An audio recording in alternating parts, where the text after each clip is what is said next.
আমরা বড়রা যারা জানি না সুষ্ঠু নির্বাচন কেমন হওয়া উচিত, চলুন জেনে নিই ছোট্ট শিশুর মুখ থেকে।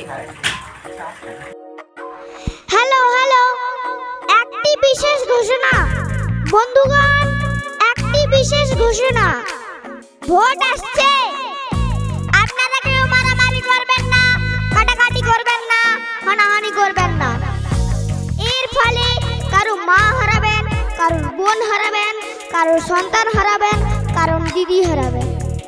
ভোটে কোনোদিন নেতা মন্ত্রী মারা যায় না, মারা যায় আপনার আর আমাদের ঘরের মানুষ। মনে রাখবেন, ভোট চলে যাবে কিন্তু আমাদের বাড়ির মানুষ আর ফিরে আসবে না। তাই আপনাদের নিকট বিনীত অনুরোধ, সুস্থ নির্বাচন উপহার দেবেন। তাই চেষ্টা করবেন সবাই যাতে সুস্থভাবে ভোট দিতে পারেন। ভোট আপনাদের অধিকার, তাই চেষ্টা করবেন সবাই যাতে সুস্থভাবে ভোট দিতে পারেন। কারো কথায় প্রভাবিত হবেন না। আপনার অধিকার আপনি নিজের মতো করেই প্রয়োগ করার চেষ্টা করবেন।